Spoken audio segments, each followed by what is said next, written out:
Writers, have you ever wondered what an essay really is or how to write one that makes you think and cracks your heart open? Today, I'm joined by essayist, memoirist, and master of the personal critical form, Lilly Dancyger. We're diving into her latest book, First Love, an intimate, electric collection of essays about friendship, identity, and what it means to grow into yourself within the relationships that shape you. During our conversation, Lilly shares her fierce insights on the craft of memoir, why she resists the idea of writing as catharsis, and how she pushes back against the dead girl trope by keeping her murdered cousin Sabina vibrantly alive on the page. If you've ever asked yourself how to turn painful memories into powerful art, this episode is for you.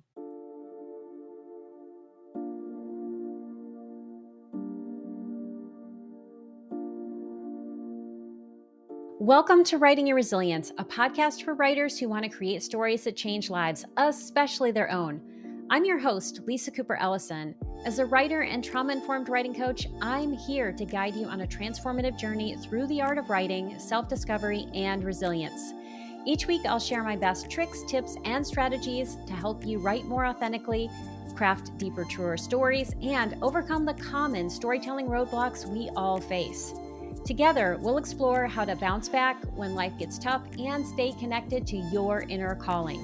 So grab your pen, your notebook, and an open heart. It's time to do the work that changes the world, one story at a time.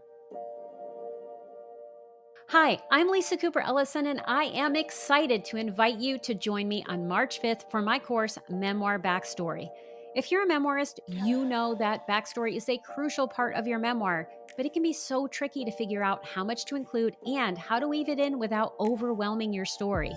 In this webinar hosted by Jane Friedman, you'll discover what to keep, what to cut, and what to repurpose so that you can write a captivating story while also working on your author platform. Best of all, this webinar is only $25. To register, go to janefriedman.com/memoir backstory with Lisa Cooper Ellison or click on the link in the show notes. I look forward to seeing you on March 5th. Well, hello, Lilly. I am so honored to have you on the podcast today. Welcome. Hi, thank you. Thanks for having me. Well, it has been such a joy to read your essay collection, First Love. I'm going to hold it up for the people who are seeing this on YouTube. It is such a well-written book. I adored just every sentence that you wrote, and there were so many things that spoke to me. We're going to talk about that in a few minutes, but I always like to give my guests the first chance to tell us a little about who you are, what you do, and what you would like us to know about First Love and any of your other writing, because you have an extensive publishing background and publishing history. Sure. Thank you so much. Yeah, First Love is my newest book. It's an essay collection. I call them personal critical essays. There's some hybrid stuff going on. They are all about friendship, but they're also about what it means to be a woman in the world and the different kind of roles that we're expected to fill, allowed to fill, and kind of the process of evolving into a self, which in my experience, and I think a lot of people's experiences, is something that happens in community, which is why that story ended up being told through stories of my closest friendships. My first book was a memoir, Negative Space. It was also a hybrid, but in a different way. It's kind of an art book memoir about my father, who was an artist, who died when I was 12. And so it's the story of his life and art, and also the story of the decade I spent interviewing everybody I could find who knew him to try to put together a fuller picture. In addition to my own writing, I teach at 2 MFA programs at Columbia and Randolph College, and I run a bunch of independent writing classes, and I'm a freelance editor. And I think those are my main hats at the moment. Yeah. And I can say that we have some shared clients, and anytime a client has worked with you, they always sing your praises. Oh, thank you. Because you bring such a sharp editorial eye to their pages, to all of the ways that you teach, and you definitely brought it to this book. And what spoke to me is there are so many ways that you comment on how friendships work that made me think about the roles friendships play in my own life And then I think there are some points of intersection in our own personal experiences. There was a time in my life when I was roaming the streets at 3 a.m. And understand both the terrifying nature and also the freedom of that. And then the music, there's definitely some intersections there. I grew up listening to a lot of metal, going to different metal and punk shows. So I loved seeing that intersection of experience, in addition to all of the ways that you don't just write so clearly about your experience, but that you infuse it with all of these other bigger themes or issues in cinema or tropes that people can fall into, so that we can think about this in a bigger way. And we're going to talk about some of the writing piece in a moment, but I want to start by talking about something that we discussed during our email exchange, which I think is so important for us to talk about. And that is the fact that you personally bristle at the idea of memoir being associated with catharsis. I'm going to say right off the bat, I agree with you 100%. We are on the same team here. And I read an essay that Jane Friedman recently wrote for her blog post about why your memoir may not sell. And that's one of the red flags she talks about. If your book, if you wrote it just to process your pain, then that's not enough. So that's her opinion, but I'm really interested in your opinion on this. Yeah, I mean, I would agree with that for sure. I think processing your experience and healing yourself is a great reason to write, but that's a very different endeavor than writing something that you intend to publish and share with the world. Yes. And I think a big reason that I tend to bristle at conversations that situate memoir in like therapeutic language or talk about it as healing and cathartic and all of that is that I think it often is a way to kind of belittle or downplay the artistic value, especially with women's writing. Yes. If a man writes about his life, he's making art drawn from personal experience. If a woman writes about her life, she's trying to heal herself, and going through an emotional process. I tend to kind of take a defensive posture whenever that idea comes up, even though, I have drawn from the most difficult experiences in my life to write my books. And there definitely was an element of part of the reason that I come to the page to begin with is to make meaning of hard things, and is to kind of try to make experiences that don't make any sense make sense, right? And try to find something beautiful in them even, But that's only a part of it, and that's kind of like the entryway into it. But for most of the process, my motivation is much more focused on making art than it is on digging around in my own wounds, right? I go looking into my past for material, but then once I have that material, I'm more focused on making something out of it. I think I just tend to find that those conversations are often laced with condescension and misogyny. I get defensive about memoir in general, and especially women's memoir, and especially women's memoir about a traumatic experience as being art, on the level with anything else that we talk about as art making, and the kind of personal impact of it, and if it helps you make sense of your own experience, and maybe even sometimes helps you heal, although that has honestly not really been my experience, then that's a great additional benefit. Yeah, and I think it's really important to separate the process of creating art and the process of telling a really great story with the process of healing. And, what I often tell people is that healing is about integration. It's about finding out how whatever you've gone through fits within the story of your life and how you operate. And that's an ongoing process. Yeah. And writing can definitely help you do that. But I've actually studied the research behind this. And some of the research that gets thrown around is James Pennebaker's research, which says that, if you write about difficult life events, it's going to improve your health. And yes, there is clinical data that can work if you make new meaning from it. If you do not make new meaning from it, if you just, what I say is polishing your pain, which I do see a lot of in the writing space, where someone has written something horrific and they think that if they're just write it better or clearer, or they make those details more precise or sharper, then it's going to elevate itself to art. But we're still at the realm of this is what happened to me. And what happens is you can actually re-traumatize yourself in the process. And there's a lot of data around that, writing about traumatic events in particular can increase symptoms of PTSD. It can do all of these other things we want to be really mindful of so that we're not just trying to polish pain or thinking that healing is enough when it comes to publishing for a larger audience, because art is about meaning and it's about elevating it so that you are part of a conversation and that you're contributing to that.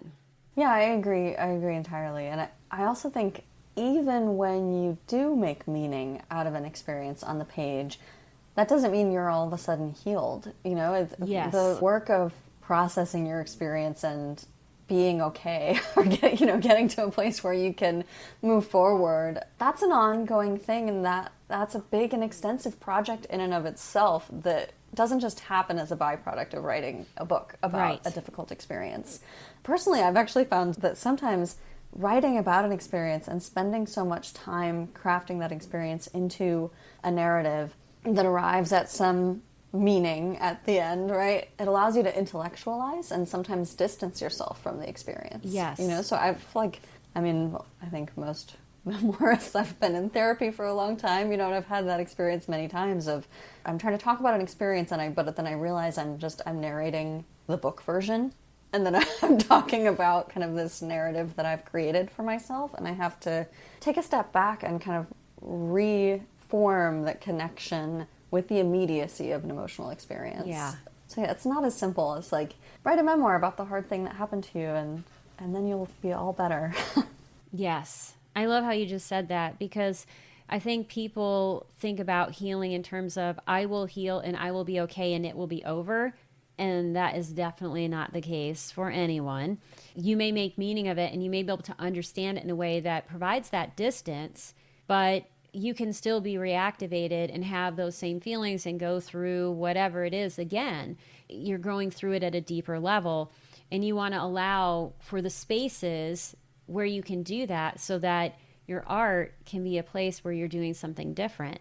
And you, I would say, are a master of the essay. You do such a good job with it. And I am curious, your first book was a hybrid memoir, and obviously you've just talked about how it was hybrid in a different way.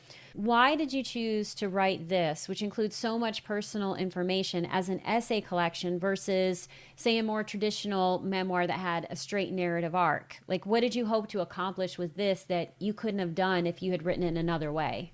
Oh, there are a couple reasons for that. One was that I dove right into this project, started writing First Love before Negative Space was even out. So I was, rolling right from a memoir into a next thing. And part of it was just that like writerly distractibility or like the need for a new challenge. I didn't want to just do the same thing again that I had just done, even though, of course, it wouldn't have been exactly the same, but, I didn't want to just repeat the form. I wanted to try something else and find a new way in to a project. But also because the content itself, the subject matter of First Love, writing about friendships, a big part of kind of the central idea, like if there is a quote-unquote thesis to the book, is how complete the distinct universe of each intimate relationship is, including how distinct the version of ourselves that we get to be in that relationship is. So it made sense for the pieces in this book to be more, discrete units where each relationship is talked about in its own essay, and that essay is its own complete, distinct thing with its own kind of set of rules and its own sensibility and its own shape and approach and voice and style and all of that, So I think it just allowed more space for play and variation in thinking about essays rather than one continuous narrative. Yeah, I love that you brought in play, and you said something that's really important, because people often ask me, okay, well, what will happen after I complete my memoir? Will I have arrived? Will I have some sort of feeling that I hope to have? Maybe you will, maybe you won't. But one thing that often happens, the thing that's next, is that if you are a writer, you're going to find another project. And you're going to want to do something different. You're going to set a new challenge for yourself. You're going to push your art in another direction and see what else you're capable of. And I see that all the time with the writers that I meet with and that I work with and I get to interview, because there is no mountaintop we land on when we're artists. It's always about living with the discontent and finding out what that new challenge is so that we can use our voice or whatever the medium is in a different way. And one of the things that you do on the page is you're able to not just talk about intimacy and intimacy in friendships and friendships between women, you're able to really show it on the page. That's one of the things that I loved. I felt like I really knew your characters, and I could feel the love for your characters that you had rendered. And I felt like there was an intimacy between me and them. And I think one of the best ways for people to experience that is to hear your words, because you do it so well. Would you be willing to read something so that people can hear that? And then we can talk about how you created something that is so intimate. Like, what decisions did you make as a writer in order to elevate just an experience into art? Sure. Yeah, I'd be happy to. And just, one more thing about that idea of like how there's no mountaintop. It's like, this is not a discouraging thing, like you'll never get there. This is a good thing, right? Like, thank God for that. How sad would that be to finish writing? To be like, okay, I've done it, check. Then what would you do? The analogy that I would say is, what will happen if high school is the best time of your life? Right. Yeah. I find that to be somewhat tragic, Absolutely. No offense to anyone who had a great high school experience. That certainly was not mine. Okay, so I'm going to read this paragraph that you pulled out earlier. I'll say before I read, this is a paragraph that is talking about intimacy, but it's also a paragraph that's talking about cocaine. So that's why the cadence is the way that it is. I can see us so clearly. Two pale girls dressed in black, skinny as street dogs, approaching a favorite stoop and both slowing down instinctively. Not even the briefest break in the torrent of stories we were volleying back and forth as we had a second, simultaneous conversation with only eyebrows or jutting chins, agreeing it was time for another smoke break. Smoothing the backs of our handmade mini skirts as we sat, perching on the very edge of the concrete step, knees touching or almost touching as we angled ourselves toward each other, still talking so quickly like we were on a phone line that was about to be cut. Taking our packs of Lucky Strikes out of the pockets of our leather jackets and tapping them against the heels of our hands exactly 3 times before each taking out a smoke and squeezing it between our lips, jittery with our jaws stimulant clenching, flinging curtains of curly hair out of our faces. A few rare seconds of silence as we both focused on controlling the jerking, vibrating motions of our mouths and hands for long enough to get the cigarettes lit before shoving our matching black mini Bic lighters back into our bras. I can see our bony knees bouncing up and down, fingers flicking ash off our cigarettes whenever we weren't taking drags, which we did perfectly in sync. Sucking our smokes down to the filter and flicking them into the street in parallel arcs before rising and continuing to pace the neighborhood, both aimless and hurried at once. It's just lovely. Thanks. You talked for a minute about the cadence and how the cadence is related to the experience, which is about being on cocaine. And so, that's going to be something that's going to be edgy. It's going to be fast-paced.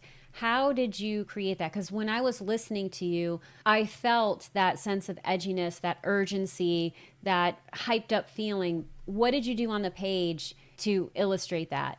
Yeah, I love that you called out that paragraph, actually, because I rewrote that paragraph many times trying to get to that feeling. I think at one point it was one really long sentence, and I was like, okay, that's too much. That's like too hard to follow on the page. It's like trial and error of experimenting of how do I get this like kind of frenetic relentlessness of that feeling.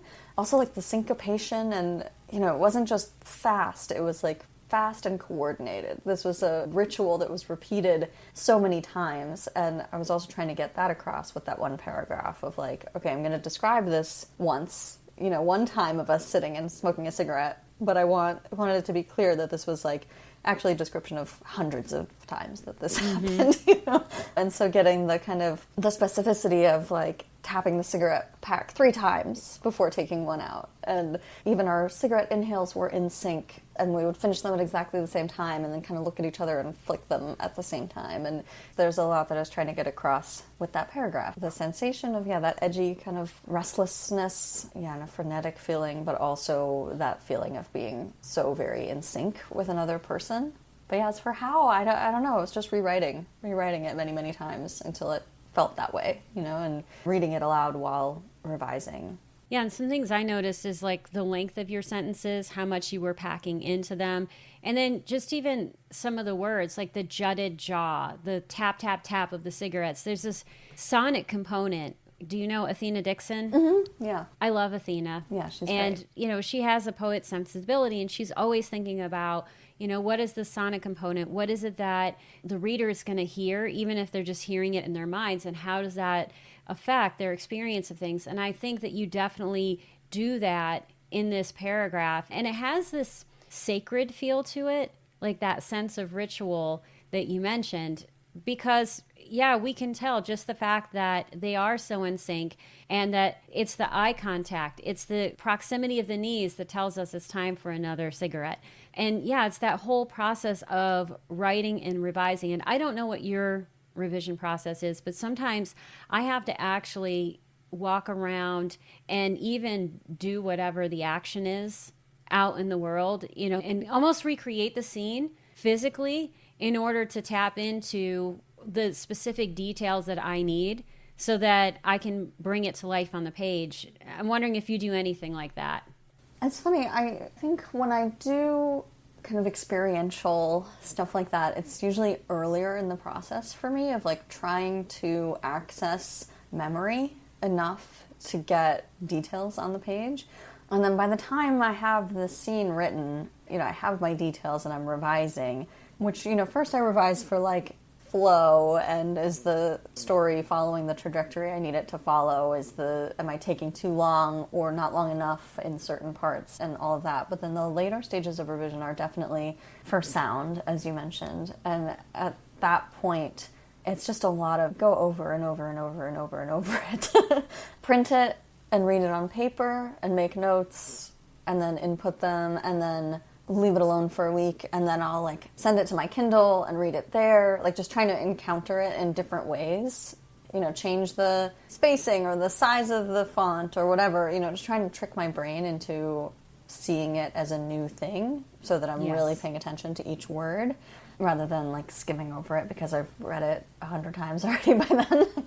Yeah, I love that you have the strategies, because we do get blind to our work. And something that I will do is I will record myself reading it and then listen back to it without the words in front of me. Then I will listen back to it with the words in front of me. And I notice that each time I have different experiences. And I was in a class once with Sharon Harrigan, and this was a good long while ago. But what we did is we traded pages, and we had someone else read our work because they aren't going to interpret it in the same way. And it was fascinating to hear how another reader interprets your sentences. Oh my gosh, you see it and feel it in a different way. That sounds exciting and terrifying. I would love to do that. That's exactly how it felt. Yeah. Yeah, it was a both and experience.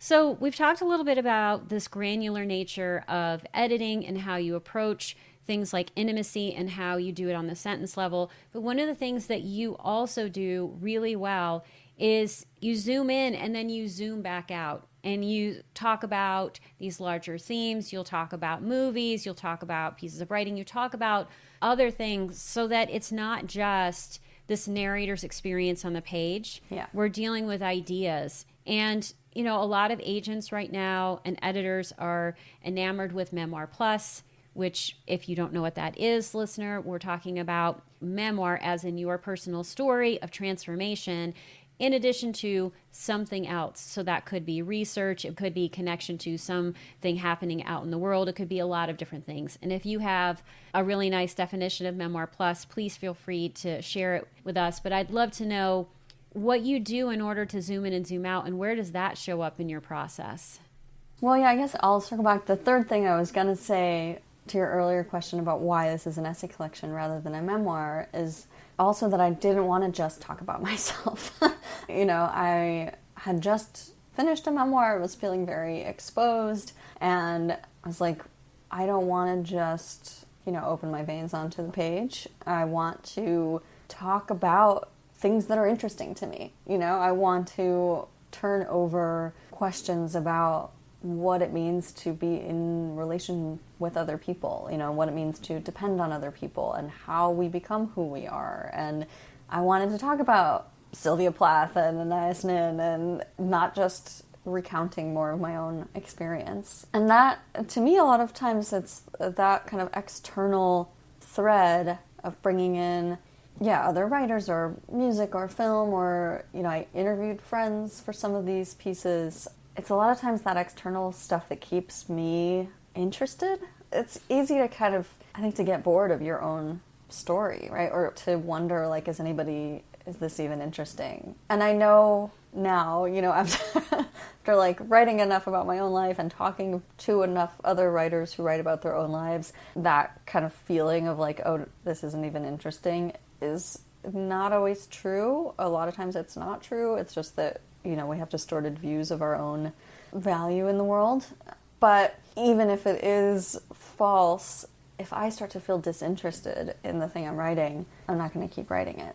Right. So I have to find a way to keep my own kind of curiosity alive on the page. And a lot of times that comes from reading other things, and going to a museum and looking at art and listening to music that I loved at a certain time in my life and thinking about the feeling that evokes and how that connects to the thing I'm trying to talk about in the essay or, whatever it might be. I don't know, it just makes it feel more layered and rich. And I'm talking about in the writing experience itself feels more layered and rich. But I think that is often also true for the reading experience, and readers like to feel like they're either learning something about something they're already interested in, or, a lot of times I consider that material as an invitation, a connecting point for a reader, right? Yes. So in the essay where I'm talking about Janis Joplin, or where I'm talking about Heavenly Creatures, that movie in particular, there's so many people, it's kind of an under the radar movie, not everybody knows about it, but the people who do know about it love it. Right? Mm-hmm. So that essay that I just read from opens with that film. And so a reader who might not have had the experience of being a teenage punk cokehead with the obsessive relationship with her best friend in New York City might have the experience of watching and loving that film, so that's right. Another way for them to connect and a way for them to kind of feel like the essay is for them and speaking to them. And that, I think, has a lot to do with why agents and publishers are interested in that style, is that it theoretically at least broadens the audience, quote unquote. Right. Yeah, so creating those intersection points for you as the writer so that the work continues to feel interesting, and then also broadening the audience by providing different intersection and connection points with your readers. There's two reasons why you might do that. And what I can say for myself, one piece that I found to be really compelling, and so I'm just going to offer a little confession. Sure. I've loved your work for a long time, and I remember when you were pitching this book, and we happened to be part of a group, and I was able to see your book proposal, which was fantastic, by the way. It was an amazingly written book proposal. In it, you were very fierce and very clear, and one of the things you talked about was the dead girl trope. And I immediately started thinking about, wow, what is that? How does that play out just in the world, right? And in how I'm engaging with different stories or different things happening in the world. And then, of course, there is this very personal piece for you that you lost your cousin to a murder, which is something that you start out with. And that shows up repeatedly in your book. And what you also talk about, and I don't want to give too much away about that part of the story because I want people to read your book. I don't care. I'm always, if I love a book, I want people to go buy it. One of the things that you do really well is you create this super intimate scene in the beginning that brings her to life. And then she shows up throughout, though we do know early on that she is tragically murdered. And that serves as this launching point for talking about this. And it creates this sense of tension, what are we going to learn about this? But you talk about this idea of the dead girl trope and how often these stories that become murder mysteries are about either, the murderer or the investigator who's solving the crime, but it's never about the girl. The girl becomes the silent piece. And you don't allow that to happen. And that's an intentional thing you talk about in the book. So when you were thinking about organizing this essay collection and you were thinking about it just even as a project, how did you know that Sabina's death needed to be a part of this project? And how did you think about the role she was going to play in this book so that we don't learn early on, oh, by the way, she's gone, and then she's just kind of a piece of furniture, or she's part of the scenery, but she's not part of the story? Yeah. She was part of the project from the very beginning. There were always kind of two entry points or two seeds of this project that grew together. There's the idea of close female friendships as like a site of identity formation and as like a central love story in our lives. And then there was the story of Sabina's death and the story of our relationship, right? And I knew from the beginning that I didn't want to write about her death, right? I've written about her, and her death is part of that story, but it's not the focal point. And that's why, with that first essay, the title essay in the book, First Love, is where we start. And we start with me and Sabina as young kids and show our relationship developing through our childhoods and teen years. And you don't find out until late in that essay that she dies. And that was very intentional because I wanted her to be a character alive on the page first, and I wanted readers to fall in love with her and to be invested in her as a person and to be invested in our relationship rather than kind of meeting her as a dead girl, like that trope, right? I mean, I love Law and Order, have seen every episode 500 times, but you meet the victim as a victim in every episode, right? And that's just like one example of that trope where it's like it is a story about a murder, right? But a story about a murder starts with the murder, right? Or often starts when the person is already dead. So we never actually see them. It's about their absence and about the impact of their absence, but not about them. And so that was kind of a central challenge of this whole project, was how to do that differently and how to not fall into that trope, because it's, there are reasons that those stories are told in that way. It's very difficult to push against it. And in some ways, I don't think I fully did what I was trying to do in that way. The murder still is very much kind of at the forefront, and I do talk about her death and talk about my reaction to her death a lot. So yeah, I think if I had spent 5 more years to write the book, I might have really turned that trope all the way inside out. But I nudged it, at least. I pushed against it and kind of at least made it visible and made, I think, the pushing against the trope part of the story, which was kind of the best way that I could find to do that, was to just engage directly with, like, here is this kind of narrative trope that this story could very easily fall into, right, or map onto. Here's all the reasons I don't want to let it do that. And here's how I'm trying to not let it do that. Well, one of the things that I think you do that does defy the trope is that, number one, you call it out. And in a later essay, you talk about the different writers that inspired you: Sarah Perry, Rose Anderson. And they're gorgeously written. In the case of Rose Anderson's book, it is the death of her sister. In the case of Sarah Perry's book, it is the death of her mother. And they bring those characters to life on the page in the same way that you do. But the fact that you call out, like, hey, there's a certain expectation you're going to have for the story, there's a certain way that this story is told, to me brought a different lens to it and made me take a more critical eye to both how Sabina was portrayed in your story, and you do keep her alive in the same ways that Rose and Sarah do, by having stories where she is present, she's there. And, yes, the murder is there in the first pages, but it's not really discussed again a whole lot, like, until later on. So she gets to live for a good long while. And when I talked with Sarah Perry, that was one of the things she said is, I didn't want to start this book with my mother being dead on the first page or in the first chapter, and then she's gone, and you don't get to hear from her again. So she was very meticulous in the research she did to both render their lives together, but also her mother's life before she was born. Yeah. And so I think you're doing similar work, but the fact that you call it out brings an additional power to it. Thank you. That's part of where the personal critical essay idea comes in, right? And that's one thing that I love about the essay form is that I think in a lot of ways it's like uniquely positioned to consider itself while it's unfolding. You can talk about the story you're writing and how you're writing it in memoir also, but there's something about the essay form because it is so often like driven by a question, right? And driven by like an attempt to make sense of something.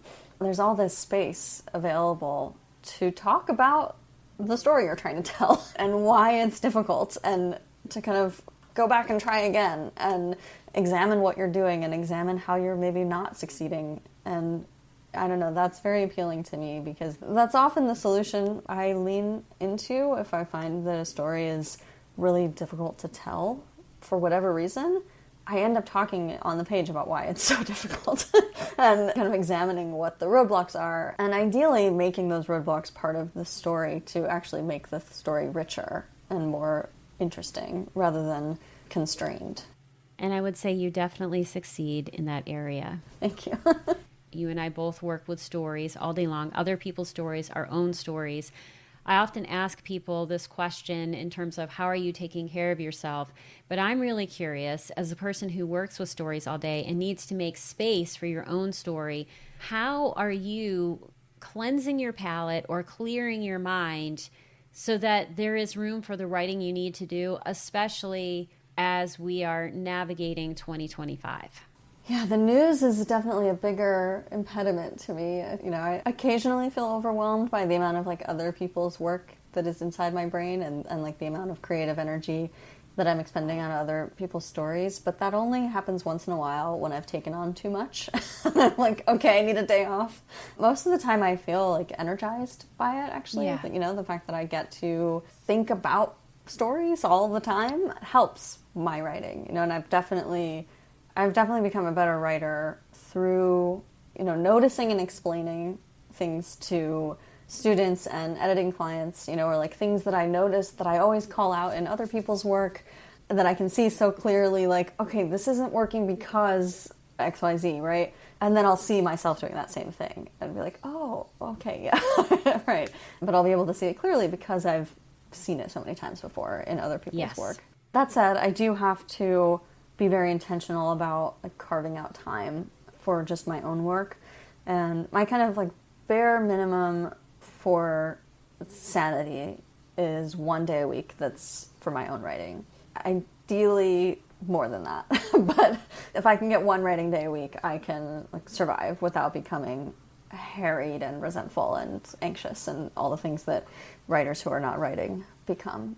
So right now that's Fridays. My whole planner is color coded, but Fridays are like blocked out in pink so that I can't put anything else on there. If I try and schedule something on Friday, there's this immediate visual clue of like, nope, sorry, that whole day is blocked off.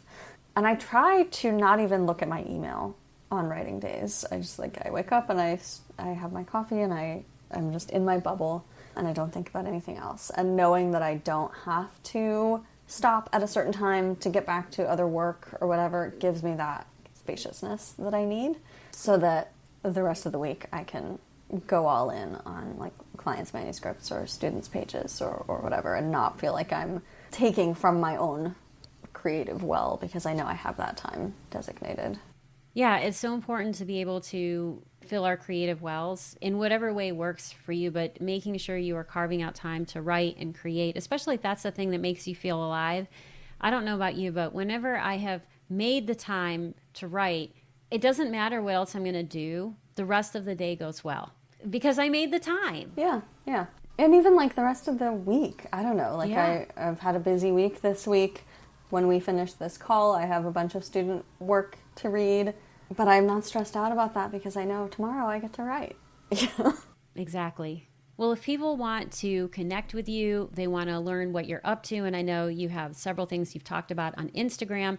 We are recording this before you go to AWP, and this will probably air around the time that you're at AWP or maybe a little after. So people may or may not be able to catch those things, but I know that you are a person who's always doing something. What is the best way for people to connect with you, to learn what you're up to, and most importantly, buy copies of your books? Yes. My website is just my name, lillydancyger.com, and that's kind of the best place to find all the different things. I have like event listings there, and all my books are available there. My editorial services have a page there. I'm also on Instagram and Blue Sky. I'm off Twitter and Facebook, and Instagram is probably soon to go as well, but for now I'm on Instagram and Blue Sky. Both of them are just at Lilly Dancyger. And Substack is another platform that is full of issues, and I'm probably going to migrate off of there eventually, but for now my newsletter, The Word Cave, is at Substack. I have a couple series there. I write museum pages about looking at visual art and thinking about writing, and What is a Novel, which is a series of musings as I try and teach myself how to write fiction. And that's also where I send out like class listings and like my editorial availability and stuff like that.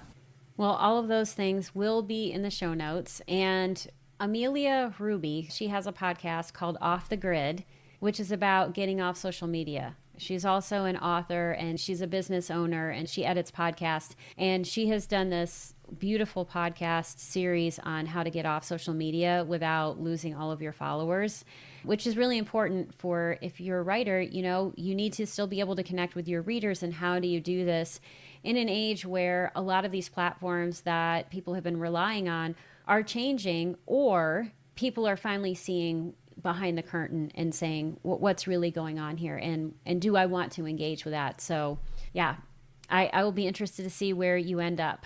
Someday I'll have my Pynchon era where I'm just not findable anywhere and never seen in public, but not yet. For now, I still need to be findable. So I happen to share that dream. I think that, you know, I think a lot of writers do. I know. And I think there's a life that we can have when we are not doing those things that is vastly different than when we are putting ourselves out there all the time. Thank you so much for being on the podcast today. It has been an absolute pleasure. And thank you again for sharing so much of your wisdom about first love. It was such a gift to be with you. Thank you. Thanks so much for having me. This was fun. Thanks for listening. If you'd like to learn more about Lilly, and most importantly, buy a copy of First Love or her other books, please see the show notes for this episode. But before you go, I would love it if you would text the show if you're on Apple Podcasts or Spotify, or leave a comment on YouTube with a yes or no response to the following question. Do you believe that memoirs are about more than catharsis? I'd love to know your opinion, and if you have more to say on this, just add it to your response.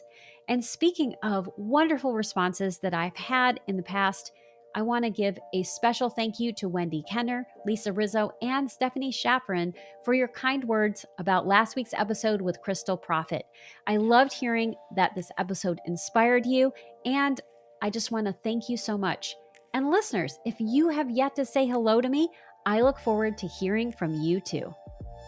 That's it for today's episode. Thank you so much for tuning in. I truly couldn't do this podcast without your support. If you love this episode, here are 3 simple ways you can keep this show thriving. 1, subscribe or follow Writing Your Resilience on Apple Podcasts, Spotify, or YouTube so you never miss an episode. 2, leave a 5-star review to help others discover the podcast. 3, join my engaged writing community by signing up for the Writing Your Resilience newsletter. As a thank you, you'll receive a free copy of Write More, Fret Less, a toolkit for gaslight-proofing your writing practice. Have feedback for the show, a topic you'd love me to cover, or questions you'd like me to answer? Drop a comment on YouTube, text the show, or email me at writingyourresiliencepodcast@gmail.com. Until next time, keep writing, keep growing, and keep showing up for yourself. Your story matters, and I am so proud to be writing alongside you.